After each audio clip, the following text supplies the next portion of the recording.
We'll be starting here in a few minutes, just doing a sound check.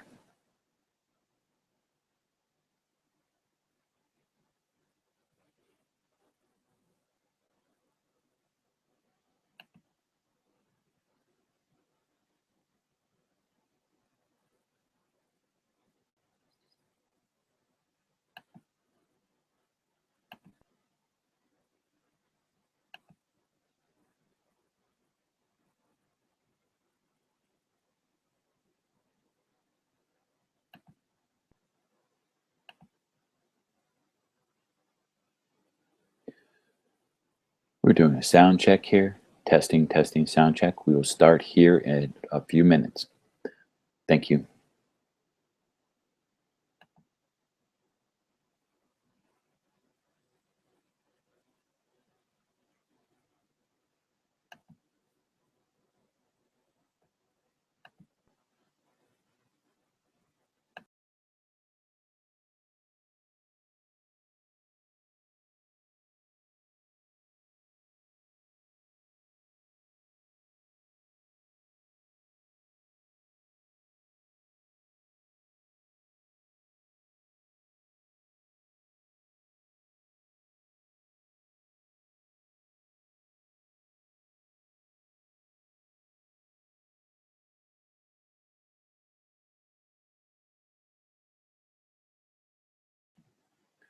We'll be starting here in a couple minutes. If you get a chance, please log in and introduce yourself on our chat widget here. We'll start here in a few minutes. We've got a few people signed up, so we're gonna wait to see who shows up. So if you get a chance, please sign in on today's meet. You got the link in your email. It's also on the front page.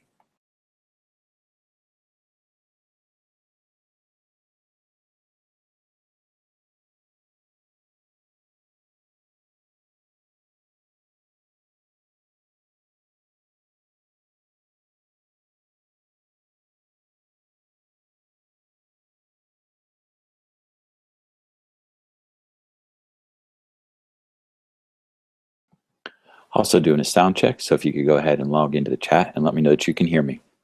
Thank you.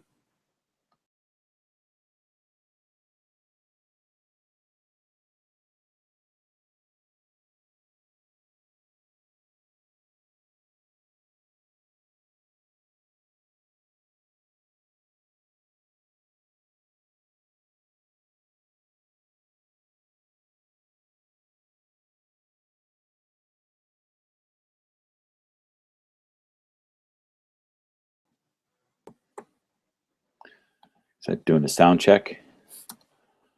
Let me know in the chat if you can hear me. You can hear me.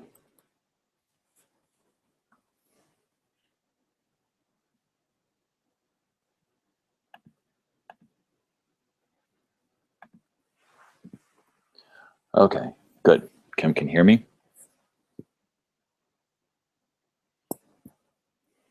So I know the sound's working. Good. Thank you, Kim. Gonna wait a couple more minutes to let other people get here. I know Kim's in here, so the other people there, just log into todaysmeet.com Gmail calendar 1200 and join the chat session. So if you've got any questions, you can ask them there. So let me know if you can hear me.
We have 5 people registered for this session, so give a couple more minutes, see who else shows up.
Regina, can you hear me now?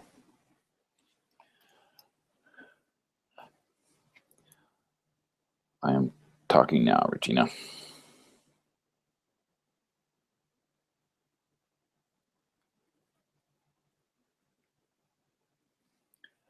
Can you hear me, Regina?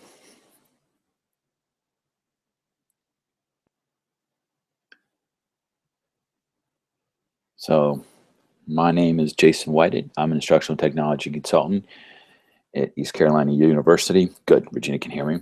In the College of Education. I'm gonna go ahead and get started here. If you got any questions, please use the chat section to ask. I'm paying attention to both. But like I said, my name is Jason Whited. I'm an instructional technology consultant in the College of Education at East Carolina University. And we are going to talk about Google Gmail and Calendar tonight.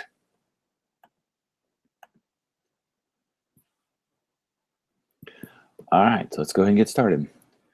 So first of all, I'm going to talk.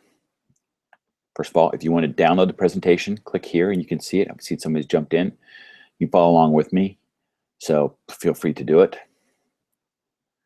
So why use Google Apps? You know, if this is your first time, then welcome. If not, you've heard this spiel before about why you want to use Google Apps. But the nice thing about Google Apps for Education and just their overall Google Apps is it's cloud-based technology, which means that everything is stored in the cloud. It's not specific to any device, computer, iPad, smartphone, anything like that. It's out in the cloud where it can be accessed anywhere. So basically, you can access it from home on your desktop, from your school or work, on a laptop there, or at the public library, or you can access your stuff from an iPad, a smartphone. So you can get to it in multiple different ways, and that's what makes it a big advantage for education today. Because if you look at this image, there's just a thing full of excuses like my dog ate my homework, my printer wasn't working, my partner has the assignment. Well, when you're using Google Apps for Education, that takes away all those excuses because, like I said, your students can get access to it anywhere, so they have no excuse for why it's done. And the nice thing is, too, it automatically backs everything up so that any changes you do will be backed up, so you don't have to worry about, we've all been there working on something and it's crashed and you lose everything. It automatically backs it up. But that's one of the big advantages for it, and that's why it's becoming very prevalent, along with a collaborative aspect and popularity in education today. So we also want to talk about Chrome versus Google.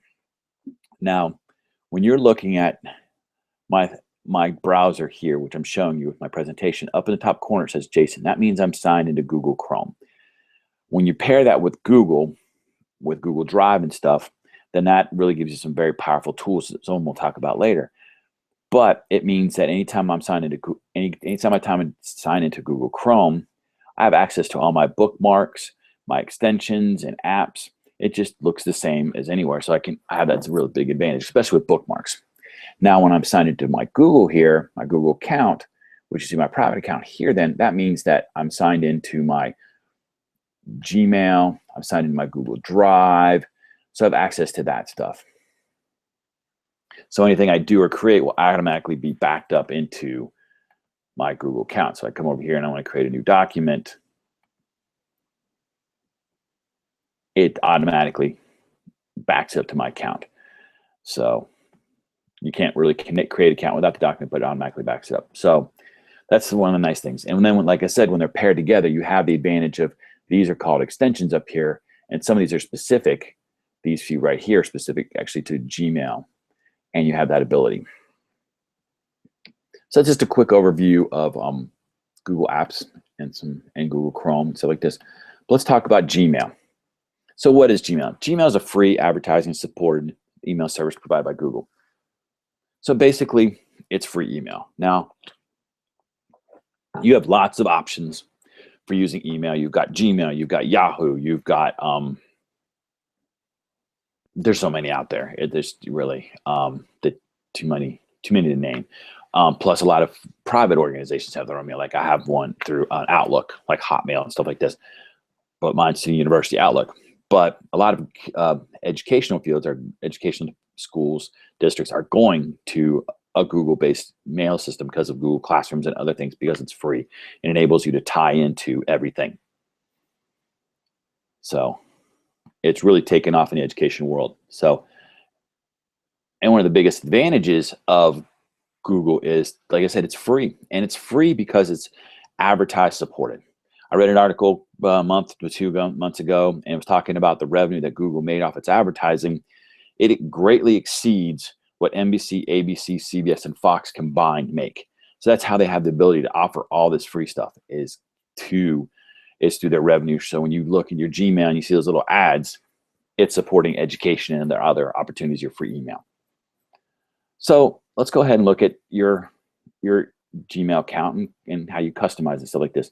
I mean, it's obvious. Here's where you compose an email. You go up here if you want. There's your contact and tasks, and we'll talk about a little about those. These are your emails right here. These are some different options, tabs options. You know, your social promotion, kind of where they're filtered to. The wheel here is again where you get to your settings and themes and that kind of stuff like that. So, and up there you see the image of yourself, meaning that means I'm signed in. Means one of my extensions in there. This is if I want to get to the waffle, if I want to get around. And that's one of the nice things Google kind of keeps it the same. So you can always get to your waffle from here to get to different things. So, and then down along here's my inbox, my started important, my sent mail, my drafts, my circle, if I have circle friends there. And it's also some more of my special things right there. And then personal like folders and stuff. That's just the general layout. Now, when you come back to it, you can kind of customize a little bit to make it more how you like it, familiar. So I can come back to my Gmail and I can go over here and I say, okay, I really want it cozy.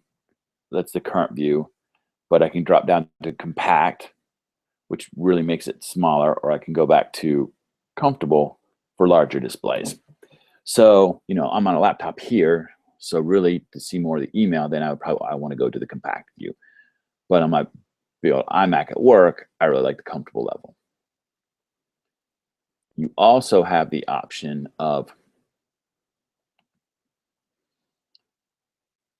changing within the inbox to your different types, what's on top. So when I go over to inbox here, I can click on it. I can say default. That's the default setting you're looking at now. Or I can say important first.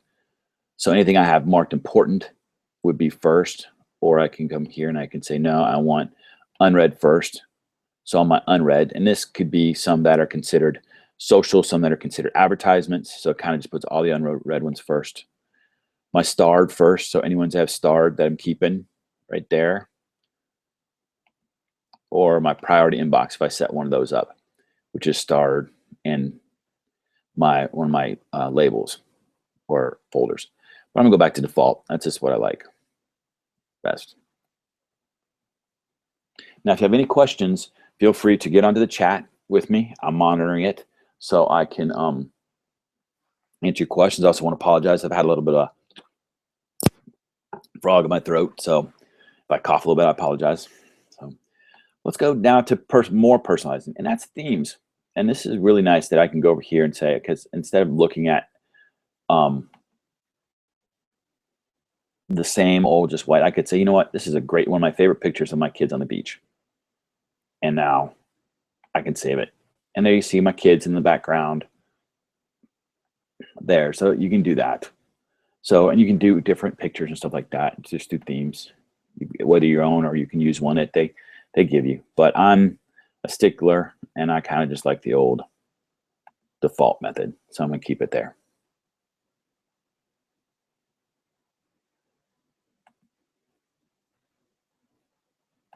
Now, organizing it, you have some different ways to organize it. And you, like I said, I showed you you're comfortable, compact, and cozy, but you can also configure your inbox a little bit. Over here, you configure inbox. And this is where it's the tabs, which I showed you. This tells more like what primary does. This is your person to person. Social is from network. So like, Google Plus, LinkedIn, promotions, deal offers, if I do updates, forums, stuff like this. So, but you can uncheck them or check them. So you want to do that. We'll keep it saved. You also get to it from up here, clicking on there. So Google always likes to say give you multiple ways to get to the same thing. And also on here is where your settings are, and that's pretty important to know where it is if you want to set for we're talking about labels, your inbox, filters, labs, and themes and stuff. We already did themes, so we're good there. But this is where you kind of go there, and then you always click back to go back to your inbox. And this is, like I said earlier, compose. When you want to compose an email, you just click that. So labels. Now, everything is a label. Gmail actually doesn't call it email and folders. They call it labels and conversations. So you're having a conversation with somebody when you email back and forth, or they're emailing you, it's a conversation, and then you label your conversation. That's how you organize it versus like Outlook, which is, excuse me, which is emails and folders. So I'm gonna go back here to my settings, which I showed you earlier. We'll talk about labels. Now, these labels here are starred and important, sent mail, drafts, chats, all mail, spam, and trash. Those are your default ones. You also have your categories, which we talked about earlier, social, promotions, forums. You have your circles if you want to implement those. But then here's your labels down here. And these are like some drafts. Boomerang are an extension I'll show you, talk about a little bit. Canceled, your deleted messages, Gmail is another extension, but like game. This is a label that I played Dungeons and Dragons in high school. I still in contact with my friends from playing it, and we play sometimes via email. And this is how I kind of keep those. I put a label on them when they get it. They go right there. I also have a label for some different websites that send me information for a role-playing game. Yes, I'm a big nerd. Again, if you have any questions, feel free to hit me up on the chat. I know I'm from the north and I talk a little fast, so you tell me to slow down or ask me a question. So let's go ahead and create a new label. So if I want to create a new label, simple create it, and I'm going to say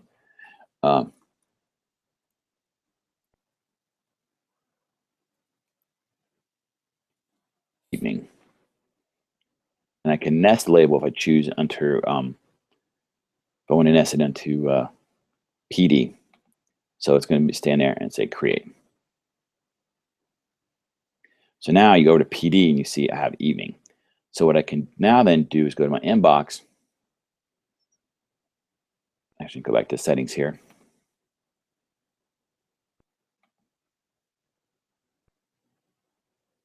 Labels. And if you look at my labels,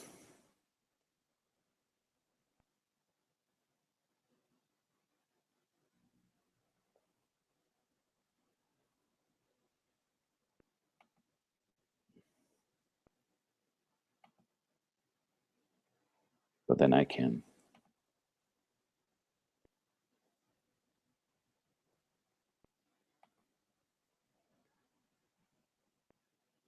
move that to different tabs, something like this. Sorry, trying not to cough.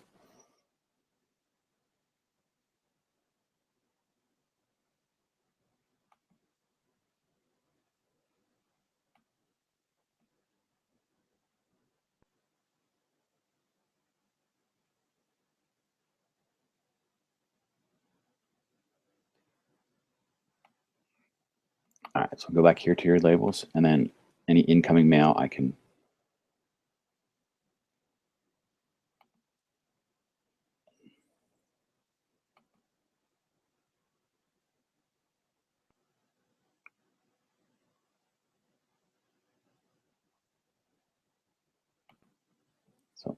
but this is the level, so I can move something to it. So I can then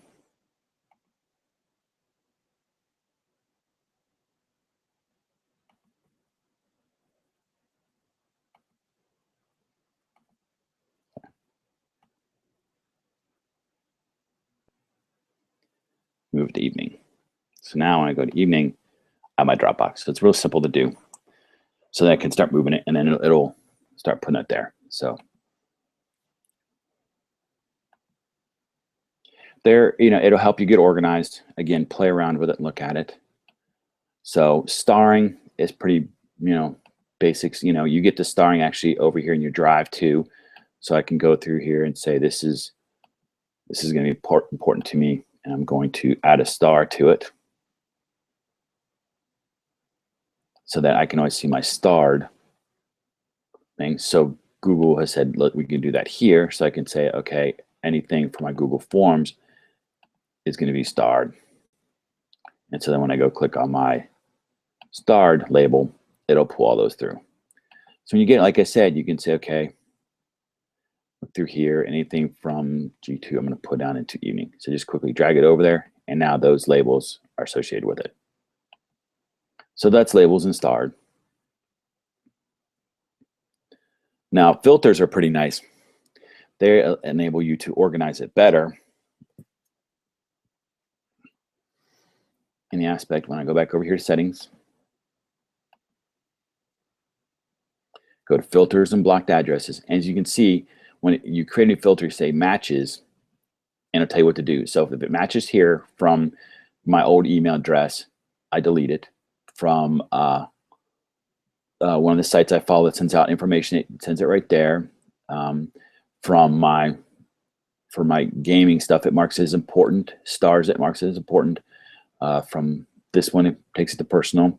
And then matches from these people, anybody that sends me there, goes to the label game also. So it kind of can shift to different places. So, and creating new filters is pretty easy. So create new, and you can say filter from or to. So I can say if I want to actually say if I'm going to send to somebody. So if I want to say I'm sending something to, anything I'm sending to Dan Zuberbeer, a librarian I work with, if I send him anything like here, I can then, and then what I can do with this to it, I can say I'm going to skip it to inbox. I can mark it as red, star it, forward it, delete it, never send it spam, send canned response, always marks it as important. Anything I send to him is always going to be important. Create the filter. So now when I'm sending stuff out, it'll filter through that way. It's another way that you can look at it and organize it.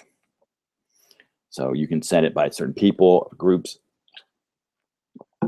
So if you've got a group of people like in a 5th grade pod, you want all those to go to a certain spot, you can do that. If you've got your emails that might come from your school principal, you can go have them sent there. So it's a nice way to filter it and send it where to do it. And then you can always say, okay, what's new in this folder? What's new in that folder?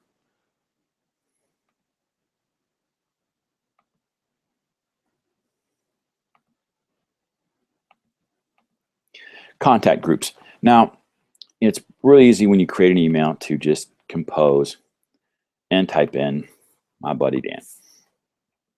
But now if you want to create a group and say, okay, I really want to just have a group, and I have a couple groups on here. So if I type in game,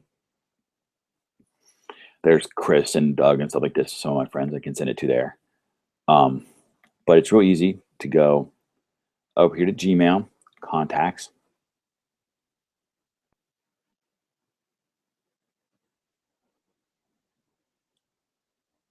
And I can say, okay, I'm going to send it to, I'm going to add a person, create a new group, or go groups,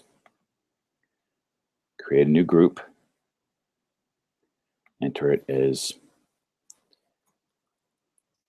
evening test, create the group. Now I can just add people to it. So I can say, I'm going to add in Dan.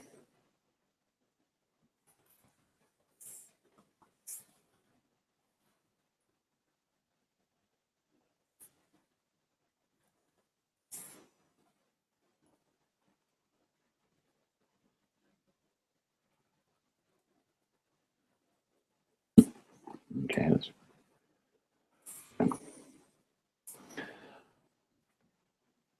So Diane will be there.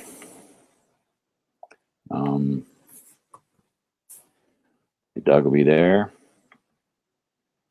So that's how you can create a group very easily. And then so when I go to send an email, I can type in evening, and it's going to send an email to Diane and Doug.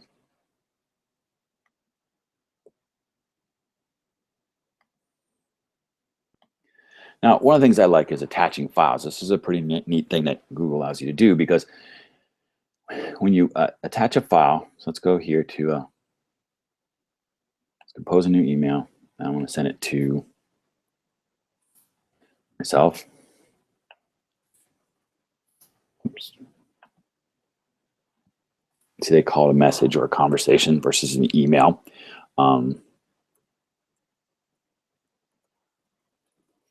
Test. And now I want to attach something. Now you see I have some options down here. Here's the good old-fashioned paperclip to attach something. And I can attach something from my desktop.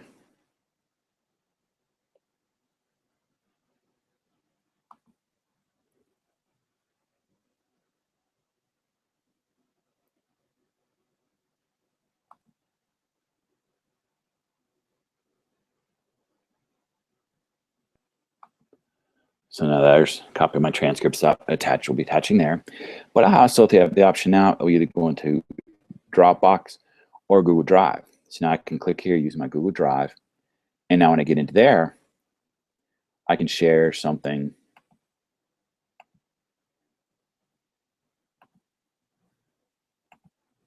So scroll down a little bit. Now I'm going to insert this PDF. Now I have the option of saying, do I want to do it as a link, so a link to the space of my drive, or as attachment? I'm going to do attachment, insert.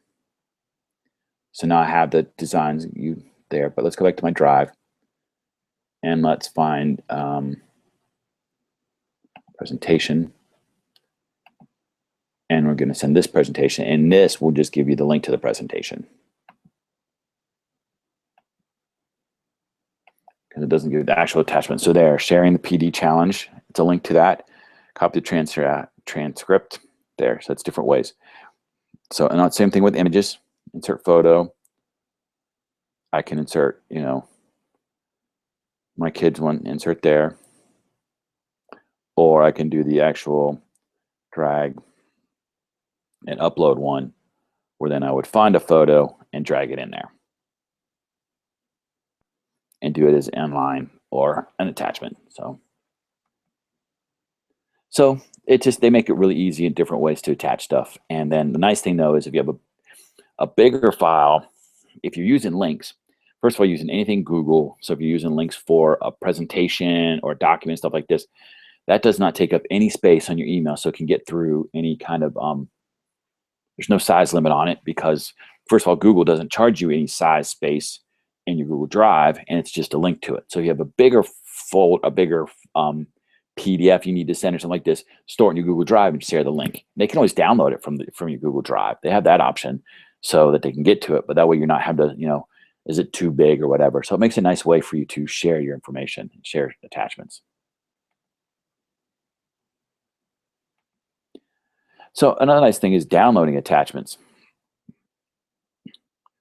So when I get an email, look at my inbox here,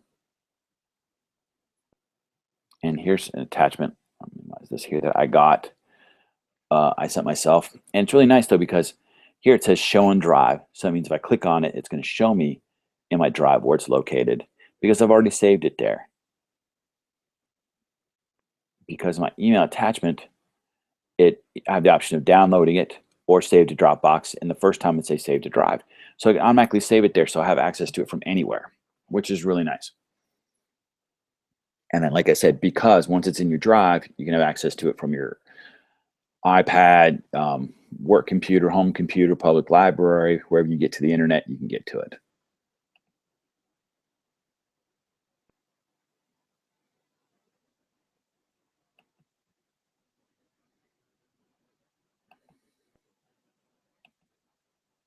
Now, the Gmail Labs, this is kind of what this is that Google has, box here, has enabled third-party vendors to create apps, extensions, stuff like this that will pair with whether it be Google Docs, which I showed you some of the extensions for Chrome, Google Docs, Google Sheets, and Forms all have add-ons. So they call these labs here. So I click here, and these are some of the labs I'm using. You can do canned response, Google Calendar Gadget, which means it puts my Google Calendar within so I can see it within my Gmail, and Preview Pane. And this is a nice one I like because I'm kind of old-fashioned, like I said, use Outlook. So I can go up here, once I've installed that, I can say I want the vertical split. So now it's just like it is in Outlook. So I have my email show up there on the side, and I still see that. Or I can do it like a horizontal split.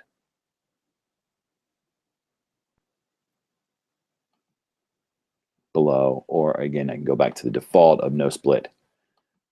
But once I've installed this, I really like the vertical split. So I use that all the time now because I like being able to see my email and then follow along. So, but your labs, like I said, you do that, and then the canned responses.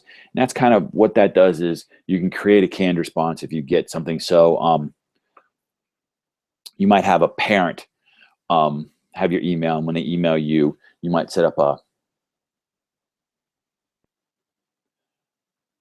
I will talk, Kim, I'll talk about the Dropbox here in a minute. I'll show you that here in a minute, okay? Within options, a canned response. So you might say if they are, you're asking for donations of cookies for an event or something like this, you can have a canned response saying, they say they're going to bring four dozen cookies or something like this. You can have, instead of retyping everything out and copy paste, you just have a canned response that says, thank you for your donation. It's greatly appreciated, blah, blah, blah. So it gives you that option.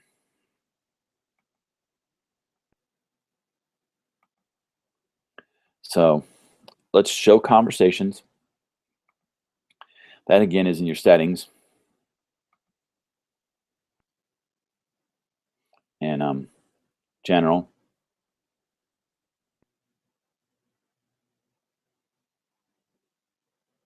It's right here, maximum page size. So I can show a minimum of 10 up to 25, or I can show 50 contacts. So I don't usually get it close to that, but I can say I only want to show 15. Save changes. So now when I go to my inbox, let's take my view back to no split. So you can see it's smaller because it's only showing 15 versus like 25. So if you really want to keep the most current ones, it's a way to keep on top of that. Again, anytime you do changes, you want to have to save it. You also have in your settings the option for your picture. So as you see my picture up here, it's on my email. If you see emails from like my buddy Doug, it shows his picture. You also have down here where you put your signature in. So, Jason White, Educational Technology Consultant, East Carolina University, and my Gmail account. I also could put in my ECU account if I wanted to there. Then also if you have your vacation responder. So I'm going to be gone from this date to this date. So that's kind of nice.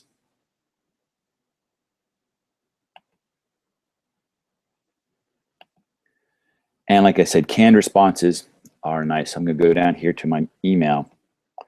And I can go here and say a canned response, and I could say new test, new canned response. So, and I can do those different ones. I can also assign this to a label, this email.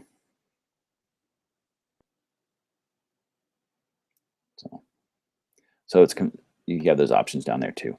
Like I said, if you use email heavily, if you use it heavily, like I said, I use more. I have to use my Outlook because of work, but you really would look into the canned response, especially if you're dealing with parents and groups and stuff like that. Again, I'm just playing with it.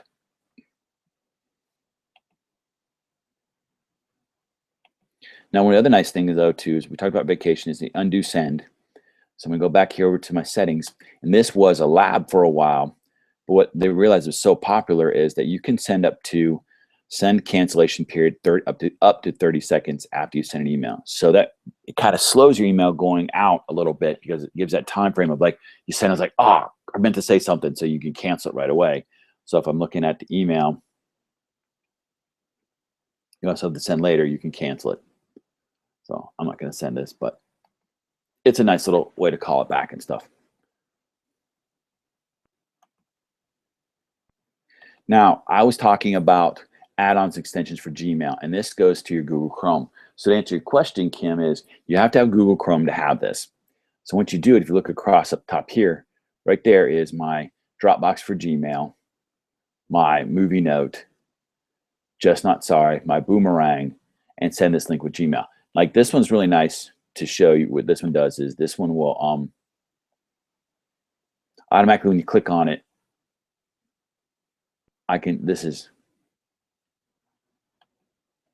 it automatically creates a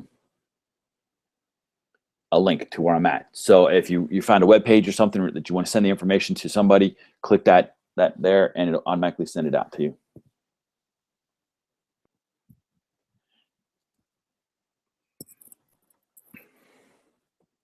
Okay, hold on a second, Kim.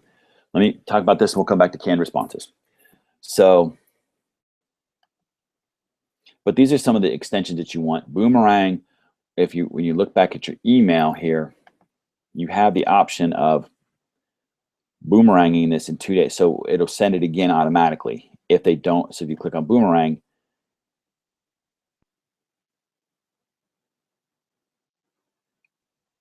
I want to say in 2 days, if there's no reply, I'll send the email again. Or I can say, if not clicked on, if not open, regardless of what, send in 2 days. So it kind of backs up an email. So if you want to kind of send something out, a notification to your parents and say, okay, reminder, there is a field trip next Friday. Well, you send it out this Monday, maybe this coming Friday, you want to send out a reminder again, or on the following Monday, say, so you can send out a reply. So then you have your send later option, which will tell you, okay, I'm going to schedule this out for tomorrow morning, in 2 days, 4 days, 1 week, 2 weeks, 1 month, or on a specific time and date. So you can say, well, you sit it there and say, these are emails, emails I have to send out. I want to schedule them out. You also see you have the option of doing a recurring message, but you also have the option down here, create a video presentation. And this basically will do a screencast that you can attach to this email, specific to that email. Just Not Sorry kind of protects your tone to make sure it's all on the same tone. Dmail it's more of a secure way to make sure that you're sending it to the right person. Type that. Now Dropbox for Gmail, you'll have to add the extension there. So let's go back to our canned options.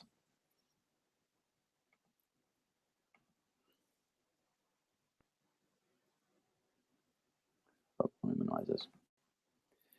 And that's going to be in Labs. And check on the canned responses enable. So when you go to your settings, you go to Labs, and then you enable canned responses. And then that's where I've also enabled the Google Calendar gadget and then the preview pane. But there's some others down here you might want to look at and say, oh, this is custom keyboard shortcuts, Google Maps preview in Gmail, Google Voice Player, multiple inboxes. I would just look through some of these, and these always changes. They allow people to add stuff to it. And like I said earlier, once it becomes really popular, like the the 30-second recall, they'll move it over to the general. All right. Any other questions about Gmail? Okay, we'll go ahead and start talking about Google Calendar here. Now, Google Calendar is their free calendar. Basically, you can set up appointments, let people schedule stuff with you, share it with it, and it's just, this is a quick overview of it. Again, to learn all this is play with it, and it's pretty neat. Again, I don't use it as much because I use it. I need to use it more. My family and I, we need to use it for our family calendaring, but all my calendaring at work I use through Outlook. But I'm gonna still talk about it. So here's your display. You know, you see your general calendar look. On the side there, you have your personal calendars, some other calendars, and of course the day, week, month, 4 days, and agenda. So when I pull up here, I'm gonna go here, and I go to my waffle. Now I'm gonna put up my calendar now. And here you see my calendar. So again, like I said, there's the month of April right there. Here is my calendars, my specific ones. These are other calendars other people have created that I can log on to get information from. Here, if I just want the day view, week, month, 4 days, and agendas.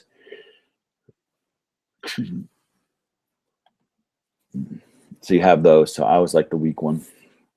It's my favorite. So, and then again, over here is I can put my commemorative. So if I put that, we have set up a commemorative calendar that does the Earth Month, Jazz Appreciation, Mathematical. So, you know, specific, you know, events for that you might want to like in a school and stuff like this. We also have down here these other calendars. I have, you know, Pittsburgh Pirates. So it tells me the schedule of the games, who's playing, and stuff like this, even the scores, and when they play. So this is kind of a quick look at it.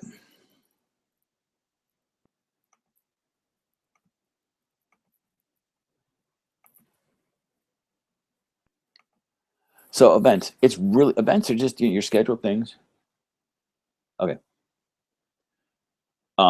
Okay, great, guys. A label, back up a little bit here for Regina. A label is their version of a folder. Because if you look at, if I go back to my Gmail,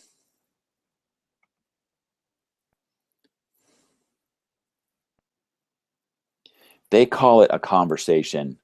So when I compose something, it's a new message. It's not really an email, but they call it a conversation. So that means they say you're labeling a conversation versus putting an email into a folder. So when I'm looking at this conversation, you know, they kind of even have it laid out like a conversation a little bit, but I can then take a label and say, okay, I want this, go back to my inbox, and I want to make sure that this conversation ends up with this Shake Up Learning. I'm gonna grab this and move it over to my PD. So that means it'll fall in this label PD. So it's a way to organize it. I mean, in Outlook and other places, you have your folders. Now it's just a label. It's just a different version of it. I mean, different wording for the same thing.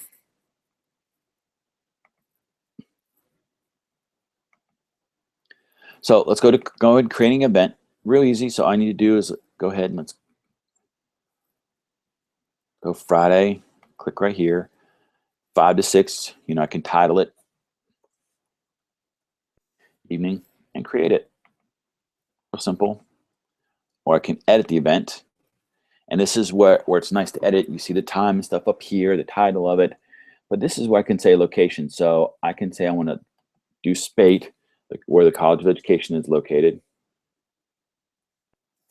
And you have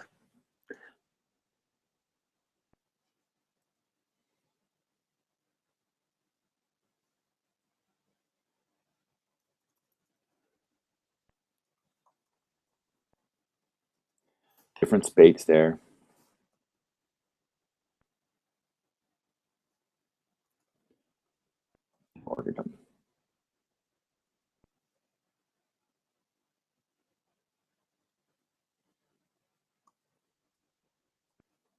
Let me try Spate building. Spate building. There we go. Spate building. So I put that in my there. Then this is I want to add people to my guest list. So I'm gonna send one out to old Dan. I'm going to put one to myself. Looking at these people, actually, I'll take Dan off. So these are people invited here. If you want a description, what's nice is you can add an attachment. So I can click here, and I'm going to say I want to add in this PowerPoint. Okay. I'm glad you got it, Regina. So, so I can say, notifications, stuff like this. It tells me if I'm busy, who's there, who's all invited, everything like this. So then I would go ahead and I would save it. Sure, I'll send it because I send it to my email. But now, adding to the event, like I talked about, guests and stuff like this, attachment. Here's the invitation when you get it. And again, a little hard to see, but you have access to this PowerPoint. But you see, this is an example, who it's from right there. And see if it says Spate Building right here. You click on that link, it would say to map. So it would give you a map how to get there. So you get there, gives you attachments if you want to. Are you going? Yes, maybe. So it's really nice in that aspect. So when you send it out, especially if you were going to meet at a neutral place, you can say, okay, everybody meet here for a group meeting and stuff like this.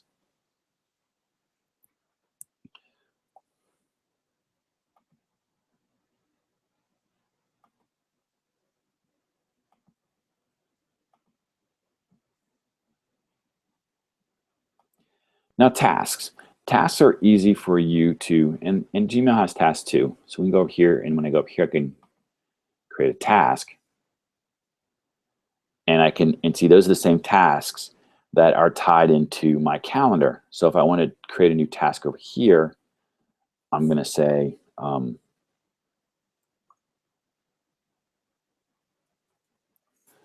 out and move to list and back to list. And so I can say I have a cookout to do. So but they tie into, because if you see, when I go to my tasks, Gmail task, Saturday cleanup, check up meeting place. So I go over here to my Google Calendar. There's my afternoon cleanup, Saturday cleanup, check meeting, task example. So these are just, a to-do list. So you can click and say, okay, task example is done. It marks it off over here. Or say, oh, no, not done. Check meeting. Oh, no, there. And they're real easy to add to. So I can, but you have to do it in this top section right here. Let's go, let's do one. Click right there. You see event or task. Because if you click down here, it's going to default to just event. So click there. But when I click up here, I want a task, and I want to say,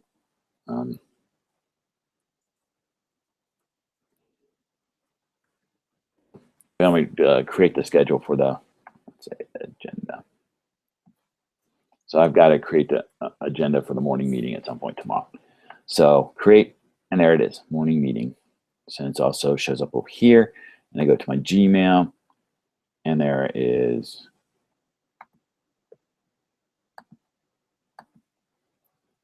morning meeting agenda. So I have it access to it from my here or my calendar. So again, if you're a big check person, to-do list, that's a great little way to do it. And sometimes it gets a little messy. That's why I keep the commemorative off. You can actually turn your tasks on or off if you want them on there. So I'm going to turn the Pirates one off. I can turn that on or off.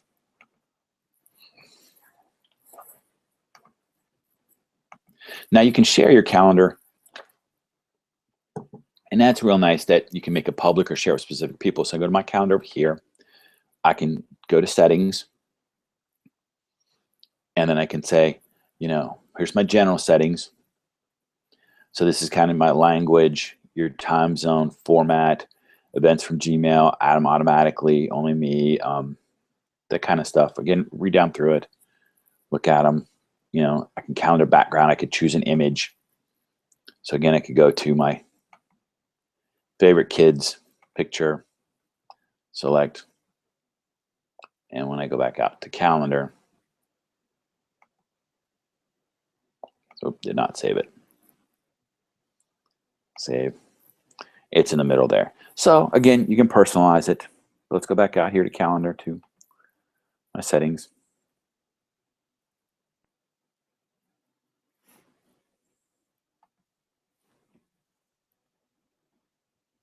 and remove it.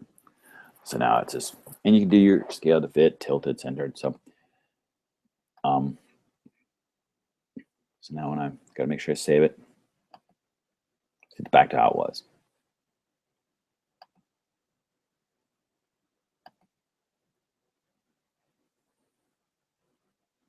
And here's your shared settings. So sharing. So here's my JSON White. That's my main calendar.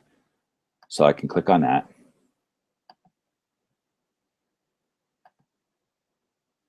And who am I sharing my calendar with?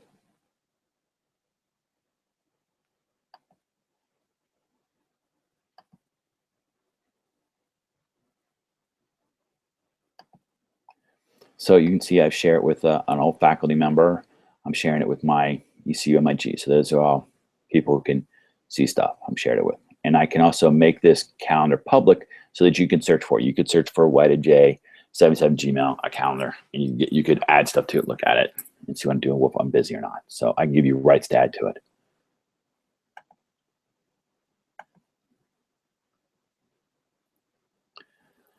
And then you have, like I said, you have your other calendars. I talked about that a minute ago, where my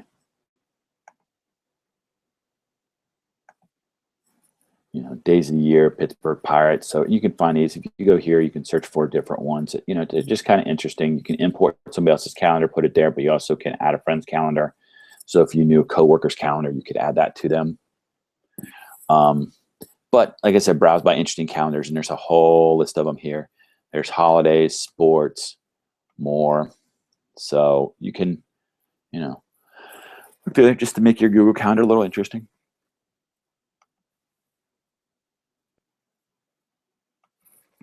Your calendar in Gmail, I showed you that earlier by using the here, by putting in the lab over there. And you do have the option for labs here. So if we go back to, so you have the option for labs here. So you go back to calendar, and we go to, or you can go up here too, go here and go to settings, or go directly to labs here. Click on labs. And again, there's your general, your calendars, and your labs.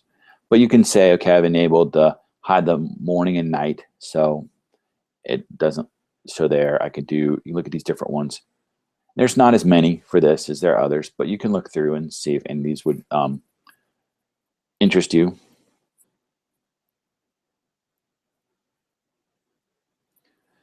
And this is like read through them. Again, the best advice is for you to just play with it, look at it, and see what your comfort level and what you can find to assist you do it. Okay, so that is all I have. So if you've got any questions, first of all, you'll need to do the forms here to get credit. If you do get any questions, you can, while I give you the rest of my spiel, feel free to ask me on chat. I'm following that along with that. Or you can email me later on at whiteaj@ecu.edu, but make sure you fill out the forms, because this is how I check to see if you've attended the session, some general information and some specific questions. And there you can then when you get 10 sessions in, if you want to apply for CEU for technology, education technology, we can get it to you, and that's how we check it. And it doesn't have to be 10 of mine. It can be 3 of mine, 4 of Dan's, 3 of Holly's. So, but once you get 10, just let me know, and I'll check with them, and we'll figure it out. So I also want to talk about our Ed Camp that's coming up April 23rd. Registration is going to be closing soon. We're getting up to our max size cap here. The space is limited. But basically, we're going to get together and talk about educational technology. It's called an uncamp. So there's no real agenda. If you want to come and lead a session, you're more than welcome to, or you just want to come and find out what other people are talking about, please do it. It's free in itself. By the end of the day, you'll get, if you attend all the sessions, stay all day, you get 0.6 CEUs. So you do that, and 4 of our sessions, you get your EdTech CEU for the year. But you also get a free lunch, free breakfast, and some tchotchkes, and some really good giveaways. And also from the Ed Camp will be our kickoff for the Eastern North Carolina Instructional Technology Collaborative. And what this means is it's our big, it's a big deal we're trying to do next year. Is, we're offering free PD here from the College of Education at East Carolina University, but we're not the experts on a lot of this stuff. We know about some stuff. Holly's really good on distance ed. Dan talks about the media coordinators from the library perspective. But there's a lot of our K through 12 partners out there that are really doing great stuff in the classroom using educational technology, and we want to give them a voice. So what we're going to do is we're partnering with them that they can offer PD and say, okay, I want to talk about this great app.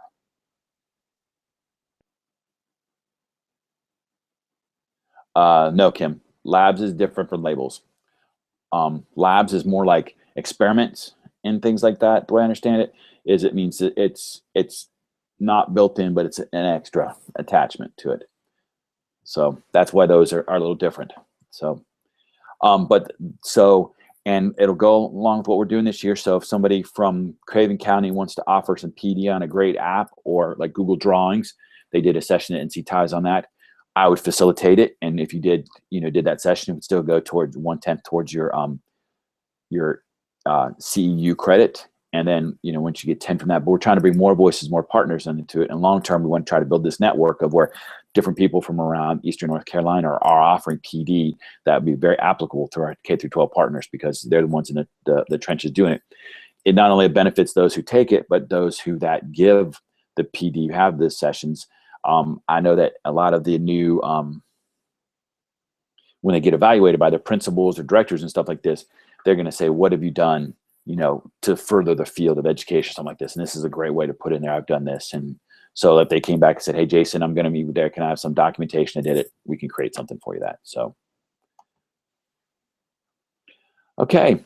So thank you for attending the session. Like I said, I'm an instructional technology consultant in College of Education. If you've downloaded the presentation, you get a hold of me follow me on Twitter, find me on LinkedIn or Google Plus. I'm a real big lurker on Twitter. I follow a lot of stuff that happens there, but then Google Plus is what I'm looking at for the aspect of a new social media and what it actually means in ed tech. So like I said, thank you. If you have any questions, feel free to email me. Make sure you fill out our survey at the end. And the link was in your presentation, so that I know that you've attended the session. So, okay, great. So, good. I'm glad. Good. So, if you got any other questions, I'll hang out here on chat. If not, you can email me. And I hope that you learned something. And like I said, I'll hang out here for a couple more minutes. Have a good evening.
If there's no more questions, I'm going to go ahead and stop broadcasting. Everybody have a good evening.